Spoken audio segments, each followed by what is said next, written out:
तब पवन सिंह को पाकिस्तान में थोड़े पैदा भइल बाड़े आगे से हटो कि काराकाट से चुनाव लड़े आ गई। ये कोई गुनाह थोड़ी है। हिंदुस्तान है, हिंदुस्तान के हर व्यक्ति को आजादी से जीने का हक है। मेरा नहीं दिल मिला, नहीं मिला, मैं निर्दल हूं। आप सब ने पवन सिंह को गायक बनाया, आप सब ने ही पवन सिंह को नायक बना दिया और आप ही पवन सिंह को नेता बनाएंगे।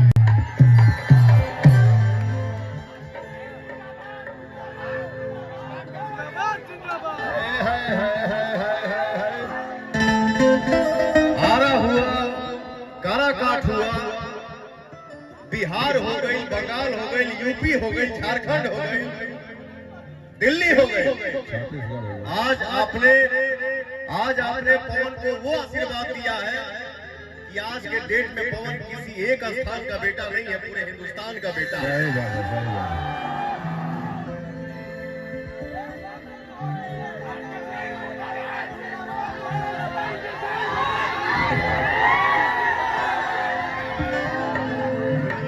इस मंच पे हमारे सीनियर कलाकार, सुपरस्टार, सिंगर और साउथ में जो एक ब्रह्मानंदम जी एक्टर हैं जिनका कोई जोड़ा नहीं है, वैसे हमारे भोजपुरी में एक ऐसे एक्टर हैं जिनका नाम है आदरणीय हमारे लिए है आनंद मोहन बाबा।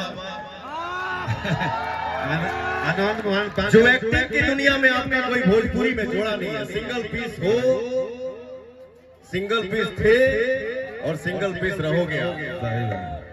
आनंद मोहन देखिए, एक बेटा बोल रहा है एक बेटे के लिए और पीछे से माँ का आशीर्वाद आपको मिल रहा है।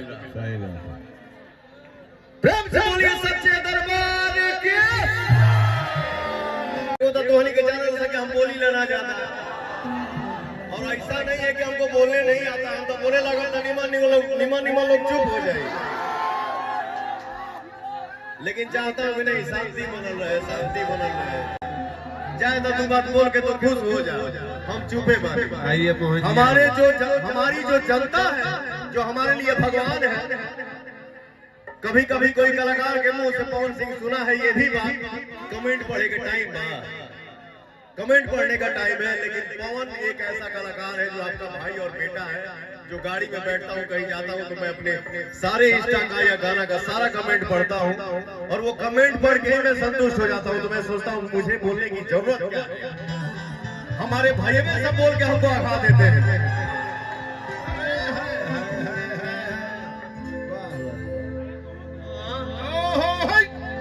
कौन वो पार से थोड़े पवन आयल बा,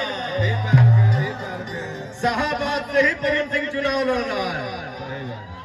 और हमारे माई के, हमारे बहन के, हमारे दादा के, हमारे दादी के, हमारे चाचा के, हमारे चाची के, हमारे भाइयों के भर भर के आशीर्वाद मिला था। हो भैया, कोई इहो बोला कहीं से आप बाबा आवाज आई अहो चुनाव लड़ा तो चेहरा पता नहीं को सीकन नहीं के। सीकन कहां से रही? हमार भगवान जब हंसत रहे तो पवनमा कहां रोई रे? अरे तो मैं खुश हूँ, बम बम हूँ। नमः पार्वती पते हर हर महादेव। चेहरा पर सीकन कैसे रही? पवनमा को हॉर्लिक्स सब और मीटर देखे ने पियले, माई के दूध पियले बा। अरे माई, ये बाबा का गाना, इसको एक टुकड़ा अंतरा आप पूरा करिएगा। हेलो, सुनाइए मोहन जी, सुनाइए। अरे माई, ए माई, महिमा तुहार अपरंपार, ए माई, महिमा तुहार अपरंपार, ए माई, तेरी बात तुहार अपरंपार। शुरुआत करिए।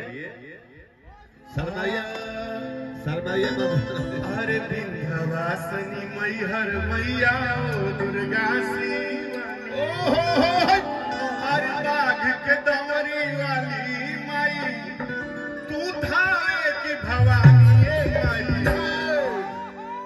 तू थावे के भवानी तू थावे के भवानी ये माई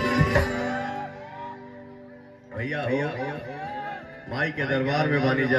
एक चीज हमेशा सबको ध्यान में रखना चाहिए कि अनुशासन ही देश को महान बनाता है।